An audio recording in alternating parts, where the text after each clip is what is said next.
السلام علیکم ویورز، میں ناز شاہ آپ کے ساتھ ہوں۔ آج میں آپ کے ساتھ شیئر کروں گی کہ جب مومن کی موت ہوتی ہے تو زمین و آسمان روتے ہیں، اور جب میت کو غسل دیا جاتا ہے اور اس کی تجہیز و تکفین کی جاتی ہے تو اس وقت جو اس کے ارد گرد لوگ ہوتے ہیں، اس کو غسل کے دوران میت ان سب کی باتیں سن رہی ہوتی ہے اور وہ انہیں پہچانتی ہے۔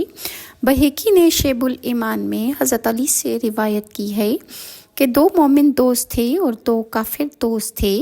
مومن دوستوں میں سے ایک مر گیا تو جنت کی بشارت اسے دے دی گئی۔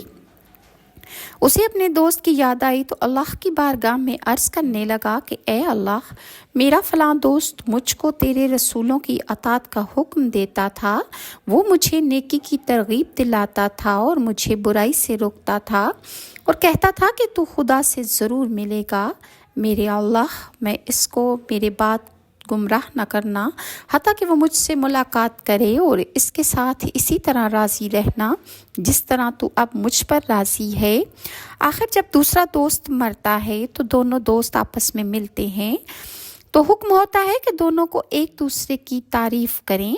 چنانچہ دونوں دوست آپس میں اچھے مصاحب اور بھائی کی حیثیت سے ایک دوسرے کی تعریف کرتے ہیں، مگر جب کافر دوستوں میں سے کوئی مرتا ہے اور اس کو جہنم کا ٹھکانہ بتا دیا جاتا ہے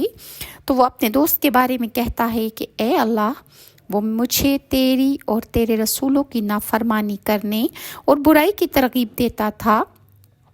میرا دوست مجھے بھلائی سے روکتا تھا، کہتا تھا کہ خدا سے کبھی نہیں ملنا، مولا تو اس کو میرے بعد ہدایت نہ دینا، حتیٰ کہ وہ مجھے آ کر اسی طرح جہنم میں ملے تو اس پر بھی اسی طرح تو ناراض رہنا جس طرح تو مجھ سے ناراض ہے۔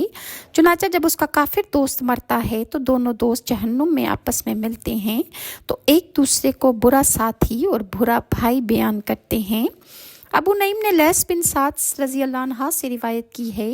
کہ ایک شخص شام والوں میں سے شہید ہو گیا تو وہ ہر جمعہ کی رات کو خواب میں اپنے باپ کے پاس آتا اور گفتگو کرتا، مگر ایک جمعہ کی رات کو جب وہ نہ آیا اور پھر دوسرے جمعے کی رات کو آیا تو باپ نے اس سے شکایت کی کہ تو مجھ سے خواب میں ملنے کیوں نہ آیا، تو اس نے بتایا کہ تمام شہداء کو حکم ہوا تھا